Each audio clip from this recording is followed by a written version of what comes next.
আসসালামু আলাইকুম সুপ্রিয় শিক্ষার্থীবৃন্দ। আশা করি সবাই ভালো আছো। জাতীয় বিশ্ববিদ্যালয়ের ২০২৩ সালের ডিগ্রি পাস ও সার্টিফিকেট কোর্স প্রথম বর্ষ পরীক্ষার সময়সূচি তোমরা ইতিমধ্যে প্রকাশ করা হয়েছিল। তোমাদের পরীক্ষা আগামী ২৯/১ অর্থাৎ এই মাসের জানুয়ারি মাসের ২৯ তারিখ শুরু হতে যাচ্ছে এবং পরীক্ষার শুরুর সময় দুপুর ১টা থেকে শুরু হবে এবং উল্লেখিত সময় তোমাদের দেয়া থাকবে। সাধারণত ৪ ঘন্টা হয়ে থাকে। তো যাই হোক, তোমাদের ২৩ সালের ডিগ্রি পাস প্রথম বর্ষ পরীক্ষার কিছু নিয়মাবলী আছে। তোমরা যখন হলে যাবে, কেন্দ্রে যাবে পরীক্ষা দিতে, পরীক্ষার কিছু নিয়ম আছে যেগুলো তোমাদের মানতে হবে কিছু জিনিস তোমাদের বিরত থাকতে হবে।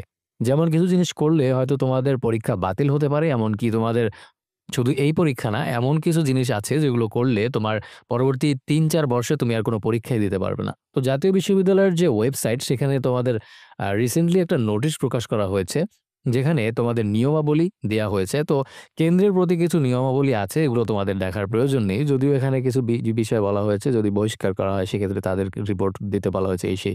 তো এটা দেখার দরকার নেই। আমরা যেটা দেখব, আমাদের জন্য যেটা গুরুত্বপূর্ণ সেটা হলো পরীক্ষায় যে শৃঙ্খলা তোমাদের বজায় রাখতে হবে এবং কি অপরাধ তোমরা করতে পারবে না এবং সেই অপরাধের কিন্তু শাস্তি, খুব ভয়াবহ শাস্তি রয়েছে। তো সেক্ষেত্রে তোমাদের কিছু জিনিস অবশ্যই মাথায় রাখতে হবে। এর জন্য এই ভিডিওটা তোমাদের জন্য খুবই গুরুত্বপূর্ণ। তাহলে চলো আমরা একটু দেখে আসি যে আমরা কি করতে পারবো এবং কি করতে পারবো না।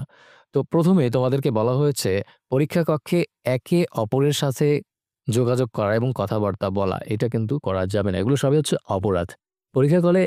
পরীক্ষা কক্ষে একে অপরের সাথে কথা বলা এবং যোগাযোগ করা এটা কিন্তু নিষেধ দেয়া আছে তাদের পক্ষ থেকে। তবে এটার শাস্তি আ কম আছে। আচ্ছা, আমি এটা পরে কি শাস্তি আছে কোনটার সেটা আমি একটু আলোচনা করব তোমাদের সাথে। তো এরপরে বলা হয়েছে পরীক্ষা কক্ষে ধূমপান করা। তো পরীক্ষা কক্ষে ধূমপান সাধারণত কেউই করে না।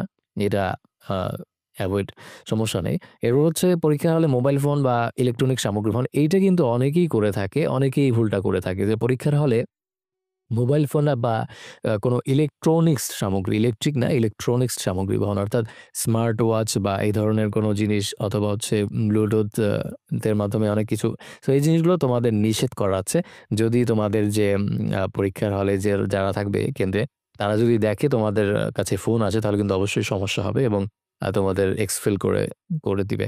তো ঘ নম্বরে ৪র্থ যে আছে দূষণীয় অননুমোদিত কাগজপত্র সঙ্গে রাখা। অর্থাৎ এটা বোঝাচ্ছে যে তোমরা নকল করার যে কাগজপত্র আছে বা এমন কোনো কাগজপত্র যেটা তোমার যেমন ধরো অনেকে কি করে নিউজ পেপারের অথবা এই ধরনের কিছু নিয়ে যায় যেটাতে লেখালেখি থাকে বা যেগুলোতে থেকে নকল করা যায়। এই ধরনের কাগজপত্র তোমরা নিতে পারবে না এবং এছাড়া এটা থেকে উত্তরপত্রে লেখাও যাবে না। প্রশ্নপত্রে উত্তর লেখা যাবে না এবং উত্তরপত্র থেকে সে প্রশ্নের মধ্যে লেখা যাবে না। প্রশ্নের মধ্যে তোমরা লেখালেখি করবে না, উত্তর লিখবে না এবং সেই উত্তর আবার দেখে লেখাও যাবে না। পরীক্ষার হলে মোবাইল ফোন বা ইলেকট্রনিক্স সামগ্রী ব্যবহার করে উত্তরপত্র লেখা এটাও নিষেধ। পরীক্ষার হলে পরীক্ষা কক্ষের নির্দিষ্ট স্থানের পরিবর্তে অবৈধভাবে অন্য স্থানে আসন গ্রহণ করা। অর্থাৎ তোমার সিট যদি এক জায়গায় দেওয়া থাকে, তোমাদের সিট অবশ্যই দেয়া থাকবে। সো তুমি এক সিট রেখে অন্য সিটে গিয়ে যদি পরীক্ষা দাও এটাও কিন্তু নিষেধ আছে। ডেস্ক, বেঞ্চ, কাপড়, শরীরের অঙ্গ-প্রত্যঙ্গ, ব্ল্যাকবোর্ড, কক্ষের দেয়াল বা অন্য কিছুতে লেখা সেখান থেকে উত্তরপত্রে লেখা। অর্থাৎ এই যে নকল করার বিভিন্ন পদ্ধতিগুলো বলা হচ্ছে যে এইগুলো যদি কেউ করে তার বিরুদ্ধে কিন্তু শাস্তির ব্যবস্থা আছে। কোনটায় কি শাস্তি আমি একটু পরেই আলোচনা করছি। উত্তরপত্রে অস্বাভাবিক, আপত্তিকর কিছু লেখা, অযৌক্তিক কোনো মন্তব্য করা। যেমন অনেকে অনেক দুষ্টামি করে অনেক কিছু উত্তরপত্রে লিখে থাকে। যেহেতু কেউ যদি না পারে, অনেকে কি করে দুষ্টামি করে পরীক্ষার খাতায় উল্টাপাল্টা কিছু লেখে বা অযৌক্তিক কিছু লেখে। সো এই ধরনের কোনো কিছু লেখা কিন্তু যাবে না। রোল নম্বর পরিবর্তন, পরস্পর রোল বিনিময় করা, উত্তরপত্র একে অপরের সাথে পরিবর্তন এই জিনিসগুলো কিন্তু করা যাবে না। একজন কিন্তু অন্যজনের রোল দিয়ে এক্সাম দিতে পারবেন না। তারপর হচ্ছে মিথ্যা অজুহাত দেখিয়ে বিশেষ সুবিধা গ্রহণ করা। এই জিনিসটা কিন্তু একটু এক্সেপশনাল। কেউ যদি মিথ্যা অজুহাত দিয়ে বিশেষ সুবিধা গ্রহণ করতে চায়, সেই জিনিসটাও কিন্তু নিষেধাজ্ঞা আছে। তবে সত্য অজুহাত অর্থাৎ সত্য যদি কোনো কারণ থেকে থাকে ওয়াশরুমে যাওয়া বা এই ধরনের কোনো এমার্জেন্সি কিছু হয়ে থাকে, সেটা কিন্তু আপনারা পারবেন। অবশ্যই স্যারদেরকে বলে তারপর বুঝিয়ে তারপর যাবেন। মিথ্যা পরিচয় প্রদান করে অবৈধভাবে পরীক্ষা অংশগ্রহণ করা, এটা কিন্তু মারাত্মক একটা অপরাধ। কেউ যদি মিথ্যা পরিচয় দিয়ে একজনের এক্সাম অন্যজন দিয়ে যায়, এটা কিন্তু একটা অপরাধ। এরপর হচ্ছে পরীক্ষার কক্ষ হতে উত্তরপত্র বাইরে পাচার করা বা বাইরে থেকে লেখা উত্তরপত্র সংশোধন করা, এটাও কিন্তু নিষেধ আছে।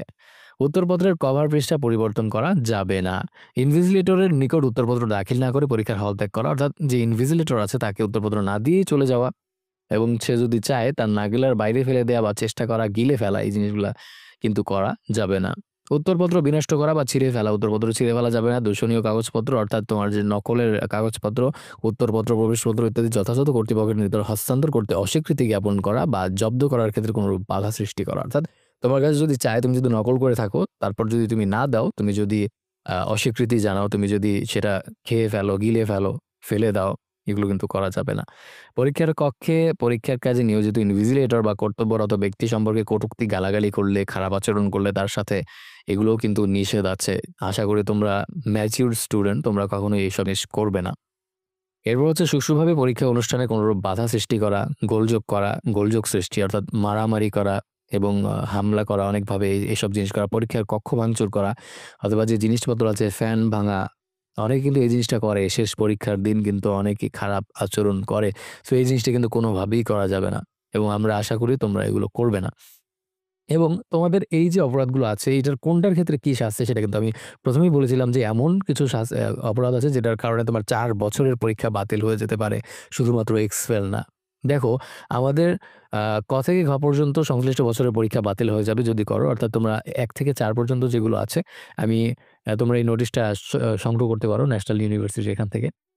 তো ১ থেকে ৪ পর্যন্ত যেগুলো আছে, নকল করা বা ইলেকট্রিক সামগ্রী অথবা হচ্ছে ধূমপান করা, এগুলো করলে তোমার হচ্ছে ১ বছরের পরীক্ষা বাতিল হয়ে যাবে এই বছরের। ও থেকে ইও পর্যন্ত বর্ণিত অপরাধের ক্ষেত্রে তোমার ১ বছর পরীক্ষায় অংশগ্রহণ করতে পারবে না। অর্থাৎ একটা পরীক্ষা না, ১ বছর তুমি পরবর্তী ১ বছর অংশগ্রহণ করতে পারবে না। সেটা কি? ইও পর্যন্ত। অর্থাৎ তোমরা যে দেখতে পাচ্ছ এখানে উত্তরপত্রে অস্বাভাবিক, আপত্তিকর, অযৌক্তিক কিছু লেখা, এই পর্যন্ত হচ্ছে তোমাদের এইটা। এবং তোমাদের যেটা ছিল যে কেউ যদি ভুয়া, সেটা কোথায় গেল? আ রোল নাম্বার পরিবর্তন যদি করো এবং তুমি যদি মিথ্যা পরিচয় দান করো, এইগুলার ক্ষেত্রে কিন্তু তোমার ৩য়টা অর্থাৎ তোমার ২ বছরের পরীক্ষা তুমি পরপর এর পরে ২ বছর পরীক্ষা তুমি অংশগ্রহণ করতে পারবে না।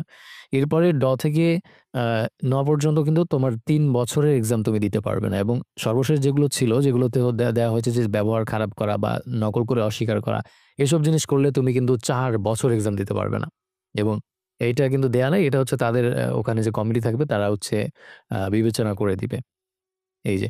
সো এই ছিল তোমাদের যে অপরাধগুলো এবং অপরাধের শাস্তি। অবশ্যই আশা করি তোমরা এইসব অপরাধ থেকে বিরত থাকবে এবং খুব ভালো মতো এক্সাম দিবে। তোমাদের সবার জন্য অনেক, অনেক দোয়া এবং শুভকামনা রইলো এবং বন্ধুদের কাছে এই ভিডিওটা শেয়ার করে দিতে পারো। তোমাদের যে মেসেঞ্জার গ্রুপ রয়েছে কলেজের, সেখানে, যাতে তারা কেউ এই ভুলগুলো না করে।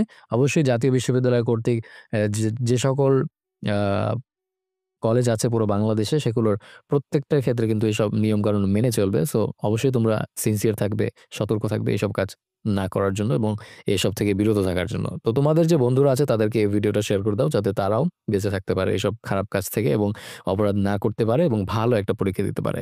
দেখা হচ্ছে পরবর্তী ভিডিওতে। সে পর্যন্ত ভালো থাকো, সুস্থ থাকো। আল্লাহ হাফেজ।